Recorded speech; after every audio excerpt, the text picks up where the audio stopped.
Hello dear student, तो स्वागत है आप सभी का हमारे YouTube channel right to education coaching classes पे। तो डियर स्टूडेंट्स, आज मैं आपको इस वीडियो के अंदर पढ़ाने जा रहा हूँ टेंसों के बारे में। टेंस का अर्थ हिंदी में सभी जानते हैं। टेंस का मतलब क्या होता है? काल, यानी क्रिया को हम कौन से समय में दोहरा रहे हैं उसी को क्या कहा जाता है? टेंस कहा जाता है। क्या कहा जाता है? टेंस।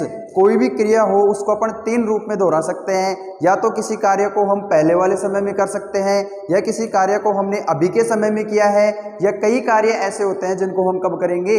आने वाले समय में करेंगे। तो उन्हीं को हम किस में पढ़ते हैं? टेंस में पढ़ते हैं। टेंस इसी प्रकार से हम देखें तो कितने प्रकार के हो गए? तीन प्रकार के। तो हम आज पढ़ने जा रहे हैं क्या? टेंस। टेंस को हिंदी में क्या कहा जाता है? काल। क्या कहते हैं? काल। इसकी परिभाषा मैंने आपको बताई कि जिसमें हम क्रिया के होने के अर्थ को पढ़ते हैं, यानी कौन सी क्रिया किस समय में पूर्ण हुई है उसी को क्या कहते हैं? काल कहते हैं। और काल के कितने प्रकार होते हैं? Types of tense. Types of tense. तो डियर स्टूडेंट्स, मैं आपको बता दूं कि टेंस के कितने प्रकार होते हैं। 3 टाइप्स होते हैं, जिसमें हम फर्स्ट टाइप पढ़ते हैं प्रेजेंट। प्रेजेंट टेंस, जिसे हिंदी में कहते हैं वर्तमान काल। हिंदी में क्या कहा जाता है? वर्तमान काल। उसके बाद में हम दूसरा पढ़ते हैं पास्ट टेंस। कौन सा टेंस? पास्ट टेंस, जिसे हिंदी में कहते हैं भूतकाल। क्या कहा जाता है? भूतकाल। और उसके बाद में तीसरा टेंस पढ़ते हैं फ्यूचर। कौन सा टेंस है? फ्यूचर टेंस, जिसे हिंदी में कहा जाता है भविष्यकाल। क्या कहा जाता है? भविष्यकाल। बात करें प्रेजेंट टेंस की, यानी वे वाक्य या वह वर्ब जिसको अभी के समय में किया जाता है या अभी के समय में दोहराया जाता है उसको पढ़ते हैं प्रेजेंट टेंस में। बात करें पास्ट टेंस की, यानी वह वर्ब जिसको पहले के समय में किया गया है उसे पढ़ते हैं पास्ट टेंस में। और बात करें फ्यूचर टेंस की, तो फ्यूचर टेंस यानी वह वर्ब जिसको आने वाले समय में क्या करेंगे? दोहराएंगे, उसे कहते हैं फ्यूचर टेंस। अब डियर स्टूडेंट्स, अगर मैं आपको ये कहूँ कि फ्यूचर टेंस तो होता ही नहीं, तो कई विद्यार्थी ऐसे हैं जिनके दिमाग में ये आएगा कि सर फ्यूचर टेंस होता है, आप पढ़ा रहे हो। लेकिन वैसे देखा जाए तो मैं आपको बता दूं कि पूरे के पूरे टेंस किस पे टिके हुए हैं? वर्ब पे। और वर्ब का मतलब होता है क्रिया, और क्रिया को क्या कहते हैं? काम। क्या कहते हैं? काम। तो पूरे के पूरे टेंस वर्ब पे टिके हुए हैं। अपन पढ़ते हैं वर्ब की first form, second form, third form, fourth form में फिफ्थ फॉर्म। जैसे कोई कार्य है जो वर्तमान में कर सकते अपन किसी काम को, या कोई कार्य ऐसी होगी, कोई वर्ब ऐसी होगी जिसको आपने पास्ट में किया होगा, या कोई वर्ब ऐसी होगी जिसको आपको वर्तमान में कर रहे हो। लेकिन क्या आप कंफर्म हो या आप श्योर हो कि आप किसी वर्ब को फ्यूचर में करोगे? नहीं। हम किसी भी चीज़ के लिए कंफर्म नहीं है कि हम इस काम को फ्यूचर में कर सकते हैं या नहीं। तो वैसे हम कहें तो फ्यूचर टेंस होता ही नहीं है। इसलिए हम पढ़ेंगे तो वैसे तीनों को ही, प्रेजेंट टेंस भी पढ़ेंगे, पास्ट भी पढ़ेंगे और फ्यूचर भी पढ़ेंगे। हम सबसे पहले पढ़ेंगे कौन सा tense? Present tense. Present tense के बारे में मैंने आपको बताया कि वह वर्ब जिसको अभी के समय में दोहराया जाता है उसको किस में पढ़ेंगे अपन? प्रेजेंट टेंस में। अब आपको जानकारी के लिए बता दूं कि प्रत्येक टेंस में हम कितने हिस्से पढ़ेंगे? 4 पार्ट पढ़ेंगे। प्रत्येक टेंस के कितने पार्ट पढ़ेंगे? 4। इंडेफिनेट, कॉन्टिन्यूअस, परफेक्ट वाला पढ़ेंगे, परफेक्ट, कॉन्टिन्यूअस पढ़ेंगे। जैसे हम पहला पढ़ेंगे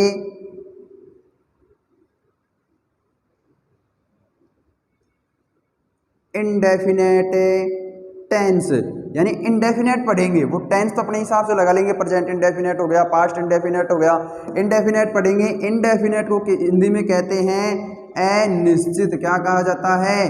अनिश्चित। यानी इसमें उन वाक्यों को पढ़ा जाता है जिनमें अपने को ये निश्चित नहीं होता कि ये काम कितना हुआ है, कब हुआ है, कब तक होगा, कितना होगा, अच्छा हुआ है या खराब हुआ है, इसके बारे में अपने को कोई जानकारी नहीं होती। उसके बाद में दूसरा पढ़ते हैं कॉन्टिन्यूअस। कॉन्टिन्यूअस, कॉन्टिन्यूअस को क्या कहते हैं? जारी रहना। क्या कहते हैं? जारी रहना। यानी इसमें हम उन वाक्यों को पढ़ेंगे जिन वाक्यों से हमें ये बोध होता है कि कार्य अभी क्या है, जारी है, कार्य पूर्ण नहीं हुआ है। और तीसरा पढ़ेंगे परफेक्ट। कौन सा पढ़ेंगे? परफेक्ट। परफेक्ट का मतलब होता है पूरा होना। क्या होता है? पूरा होना। इसमें हम उन वाक्यों को पढ़ेंगे जिन वाक्यों से हमें ये बोध होता है कि ये कार्य क्या हो चुका है, पूर्ण हो चुका है। क्या हो चुका है? पूर्ण हो चुका है। एज ए एग्जाम्पल बोलूं कि राम खाना खा चुका है, यानी राम का खाना खाने का कार्य क्या हो चुका है? पूर्ण हो चुका है। उसके बाद में डी पढ़ेंगे परफेक्ट कॉन्टिन्यूअस। परफेक्ट कॉन्टिन्यूअस, इसका मतलब होता है कुछ कार्य तो पूर्ण। परफेक्ट का तो क्या हो गया? कुछ कार्य पूर्ण या एवं कुछ कार्य जारी रहता है। क्या रहता है? कुछ कार्य जारी रहता है, जिसको पढ़ेंगे कॉन्टिन्यूअस में। यानी इन दोनों को मिलाकर के जो वाक्य बनेगा उसमें कुछ समय तो पूर्ण होगा और कुछ समय क्या रहेगा? कुछ कार्य क्या रहेगा? जारी रहेगा। जैसे मैं एज ए एग्जाम्पल बोलूं कि राम 10 बजे से खाना खा रहा है। यानी कोई व्यक्ति है जो 11 बजे या 12 बजे बोल रहा है कि राम 10 बजे से खाना खा रहा है। यानी 10 बजे से लेके और 10 बज के 10 मिनट तक ही लगा लो आप। कितनी मिनट तक लगा लो? 10 मिनट तक। तो 10 मिनट का काम पूरा हुआ और उसके बाद में भी कार्य क्या रह रहा है? जारी रह रहा है। यानी वे वाक्य जिनमें कुछ समय का कार्य तो क्या होता है? पूर्ण होता है और कुछ समय का कार्य क्या रहता है? जारी रहता है। उन्हें पढ़ते हैं अपन परफेक्ट कॉन्टिन्यूअस टेंस में। तो हम पहला पढ़ेंगे अब प्रेजेंट इंडेफिनिट टेंस, और उसके बाद में कॉन्टिन्यूअस, उसके बाद में परफेक्ट और उसके बाद में परफेक्ट कॉन्टिन्यूअस। तो आप पहला टेंस डाल लो प्रेजेंट इंडेफिनिट टेंस। तो अब आप डाल लो पहला टेंस। कौन सा टेंस है? पहला, प्रेजेंट का।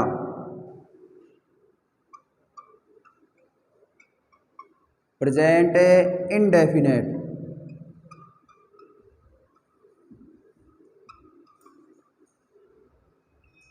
प्रेजेंट इंडेफिनिट जिसको अपन कहेंगे वर्तमान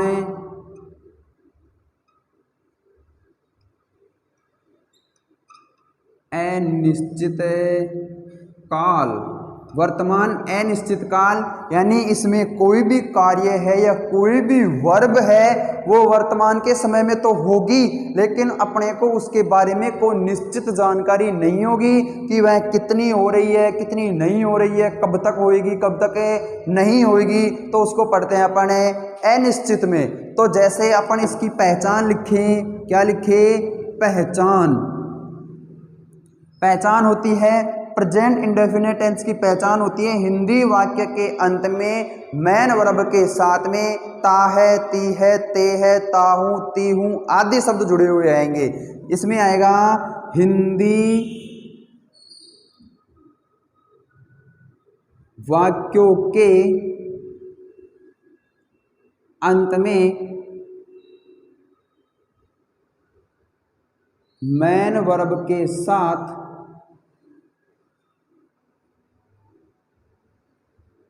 ता है, ती है, ते है, ता हूं, ती हूं, ते हूं आदि शब्द आते हैं। ये तो इसकी क्या हो गई?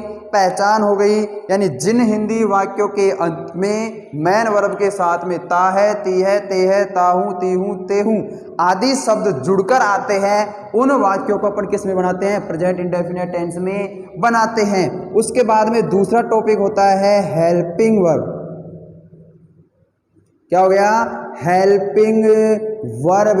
हेल्पिंग वर्ब को हिंदी में बोलते हैं सहायक क्रिया। क्या कहते हैं? सहायक क्रिया। अब आपको जानकारी के लिए बता दूं कि प्रत्येक टेंस में अपन कितने प्रकार के सेंटेंस पढ़ेंगे। 4 प्रकार के सेंटेंस पढ़ेंगे। Affirmative sentence, negative sentence, interrogative sentence and interrogative and negative sentence. तो प्रेजेंट इंडेफिनिट के अफर्मेटिव सेंटेंस में, कौन से सेंटेंस में? अफर्मेटिव सेंटेंस में हेल्पिंग वर्ब का यूज नहीं किया जाता। हेल्पिंग वर्ब HV यानी हेल्पिंग वर्ब का यूज नहीं किया जाता। ठीक है। इसके अंदर बाकी सेंटेंस अफर्मेटिव के सेंटेंस के अलावा नेगेटिव, इंट्रोगेटिव एंड नेगेटिव में हेल्पिंग वर्ब डू और डज का क्या करते हैं? प्रयोग करते हैं। क्या करते हैं? प्रयोग करते हैं। लेकिन अफर्मेटिव सेंटेंस में हेल्पिंग वर्ब का यूज नहीं किया जाता। अपन पढ़ते हैं टेंस में हेल्पिंग वर्ब और मेन वर्ब। एक होती है मेन वर्ब, उसके बारे में आगे लिखाऊंगा, लेकिन समझ लो अफर्मेटिव सेंटेंस के अंदर मेन वर्ब की फर्स्ट फॉर्म एवं मेन वर्ब की कौन सी? 5th फॉर्म का प्रयोग किया जाता है। कौन सी फॉर्म का? 5th फॉर्म का प्रयोग किया जाता है। वर्ब की फर्स्ट फॉर्म सब जानते हैं, सेकंड फॉर्म भी जानते हैं, थर्ड भी जानते हैं, 4th फॉर्म और 5th फॉर्म के बारे में बताता हूं। जब वर्ब की फर्स्ट फॉर्म के साथ, यानी कौन सी फॉर्म है? जब वर्ब की फर्स्ट फॉर्म के साथ ING लगा दी जाती है या ING जोड़ दिया जाता है। वर्ब की फर्स्ट फॉर्म के साथ जब ING जोड़ देते हैं तो वो होती है वर्ब की 4th फॉर्म। कौन सी फॉर्म होती है? 4th form. और जब वर्ब की फर्स्ट फॉर्म के साथ S एवं ES जोड़ दिया जाता है तब वो होती है वर्ब की 5th फॉर्म। कौन सी फॉर्म है? 5th form.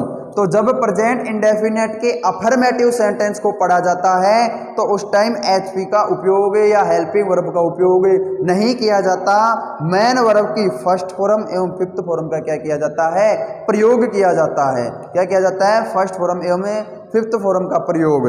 अगर सब्जेक्ट ही, सी, इट एवं सिंगुलर नाउन होता है तब तो वर्ब की फर्स्ट फॉर्म वो कौन सी फॉर्म यूज करते हैं?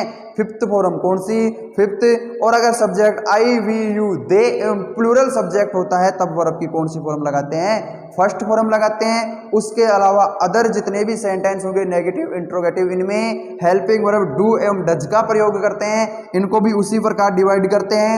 अगर सब्जेक्ट ही, सी, इट एवं सिंगुलर नाउन होता है तब डज लगाते हैं एवं subject I, we, you, they एवं प्लूरल नाउन होता है तब क्या लगाते हैं? डू लगाते हैं। अब डाल लो आप हेल्पिंग वर्ब में लिख लो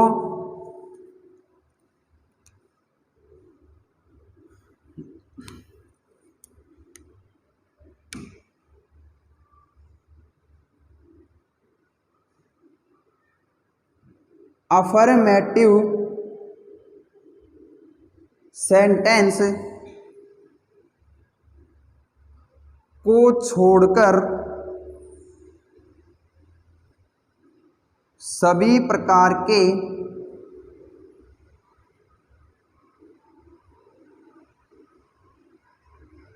सेंटेंस में HV, डू एवं डज का प्रयोग किया जाता है। यानी अफर्मेटिव सेंटेंस में हेल्पिंग वर्ब किसका उपयोग? हेल्पिंग वर्ब डू और डज का प्रयोग नहीं करते। उसके अलावा अन्य सभी प्रकार के सेंटेंस में हेल्पिंग वर्ब डू एवं डज का प्रयोग किया जाता है। उसके बाद में अगला टॉपिक आता है मेन वर्ब। क्या आती है? Main verb. पूरे के पूरे टेंस वर्ब पर आधारित होते हैं जिनको अपन 2 भागों में बांट लिए वर्ब को, HV एवं MV के रूप में। मेन वर्ब में लिख लो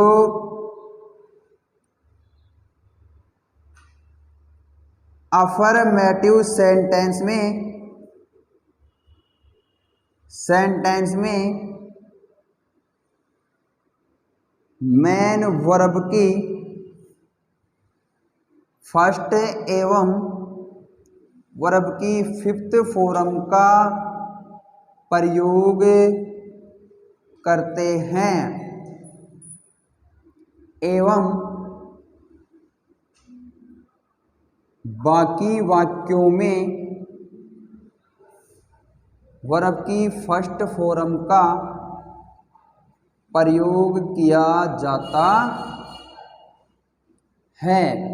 मैंने बता दिया कि अफर्मेटिव सेंटेंस में तो वर्ब की कौन सी फॉर्म है, फर्स्ट फॉर्म एवं फिफ्थ फॉर्म का प्रयोग किया जाता है, एवं बाकी अन्य हो गए जैसे नेगेटिव हो गया, इंट्रोगेटिव हो गया, और इंट्रोगेटिव एंड नेगेटिव वाले में वर्ब की कौन सी फॉर्म लगाते हैं, फर्स्ट फॉर्म लगाते हैं। अब हम लिखेंगे प्रेजेंट इंडेफिनिट का पहला सेंटेंस अफर्मेटिव सेंटेंस, उसके रूल लिखेंगे और उसके कुछ एग्जाम्पल लिखेंगे, और जैसे जैसे एग्जाम्पल करेंगे तो सबको बहुत ही अच्छे से क्या आएगा, समझ में आता जाएगा।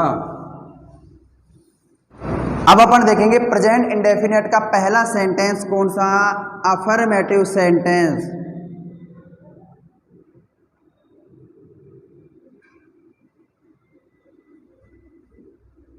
अफर्मेटिव सेंटेंस जिसको हिंदी में कहते हैं सकारात्मक वाक्य।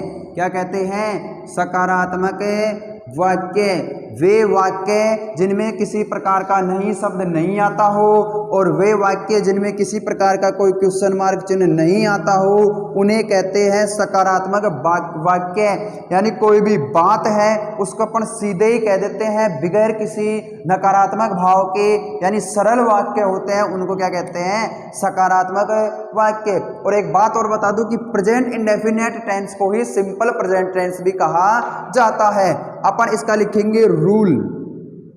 मैंने आपको कहा था किसी भी टेंस में सब्जेक्ट जरूरी होता है, वर्ब जरूरी होती है, एचवी जरूरी होती है, और ऑब्जेक्ट होता है। क्या होता है, ऑब्जेक्ट। अगर किसी सेंटेंस में वर्ब है तो ही वह क्या कहलाएगा, टेंस कहलाएगा। अगर किसी वाक्य के अंदर वर्ब नहीं है तो वह टेंस नहीं कहलाएगा। बिगैर सब्जेक्ट के अगर कोई वाक्य आता है तो आप उसको टेंस के अकॉर्डिंग बना सकते हो।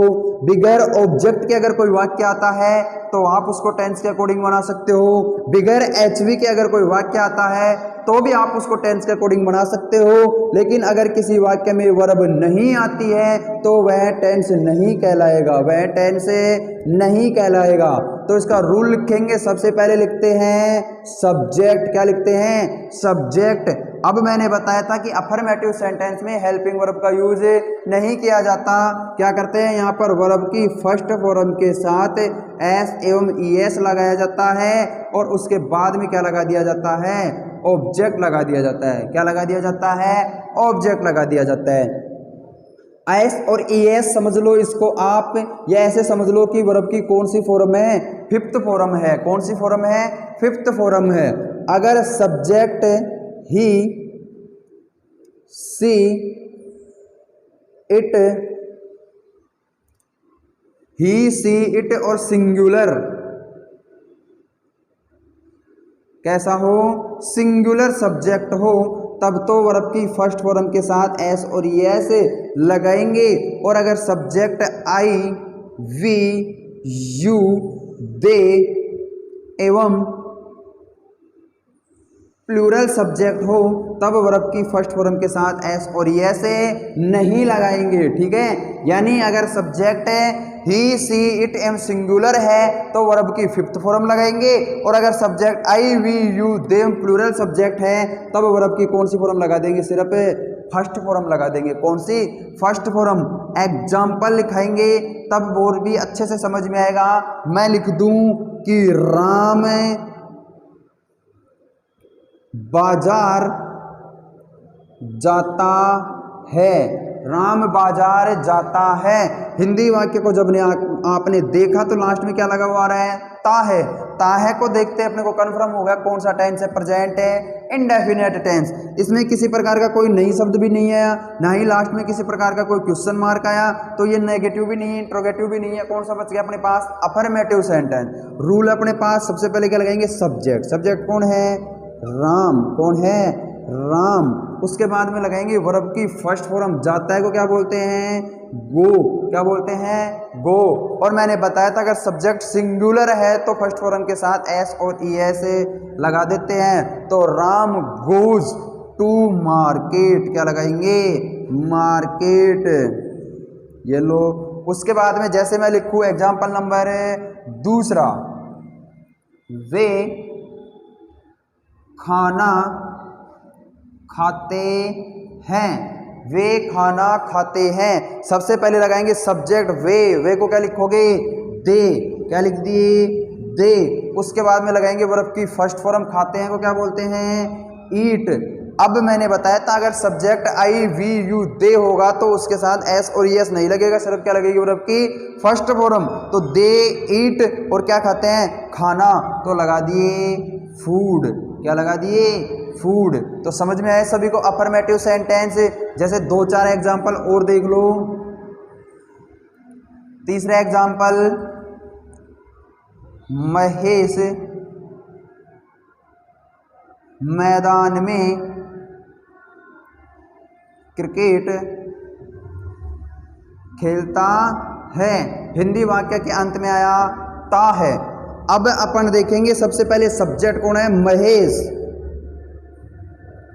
लगा दिए महेश। उसके बाद में लगाएंगे वर्ब की फर्स्ट फॉर्म, वर्ब क्या है, खेलता है, खेलने को क्या बोलते हैं, प्ले। अब महेश सिंगुलर सब्जेक्ट है इसलिए प्ले के साथ क्या लग गया, एस लग गया। महेश प्लेज, क्या खेलता है, क्रिकेट,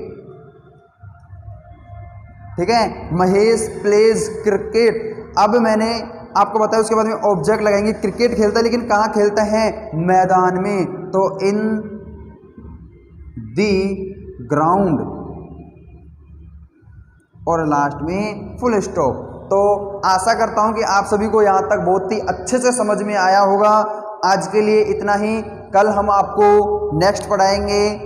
हो सकता है तो इसी टेंस को आगे करेंगे, वरना जो कोचिंग में चल रहा है उसी को लाइव शूट करके और आपके लिए डालेंगे। जो चीज़ अगर बीच में छूट जाती है तो उसको जैसे समय मिलेगा तो आपके लिए उपलब्ध करवा दिया जाएगा, क्योंकि आपको पता है समय का अभाव है और इस साल आप सभी को 100% सिलेबस पढ़ना है। तो आपके पास भी समय का अभाव है, हमारे पास भी समय का अभाव है। तो अगर समय मिला तो इससे आगे की वीडियो शूट करके डाली जाएगी, वरना जो हमारी कोचिंग में पढ़ाया जा रहा है राइट टू एजुकेशन में, आपको बता दे जानकारी के लिए कि ऑफलाइन क्लास भी दी जाती है। तो जो हमारी ऑफलाइन क्लास में चल रहा है उसी को लाइव शूट करके और आप लोगों के लिए यूट्यूब पर क्या करवा दिए जाएंगे, उपलब्ध करवा दी जाएगी। और जो भी विद्यार्थी मैथ, साइंस और इंग्लिश की ऑफलाइन क्लास लेना चाहता है तो हमारी कोचिंग है महावीर मार्केट विराटनगर के अंदर, जहां पर मैथ, साइंस, इंग्लिश एवं 12th क्लास को केमिस्ट्री की एवं बीएससी फर्स्ट ईयर के स्टूडेंटों को केमिस्ट्री की कोचिंग करवाई जाती है। तो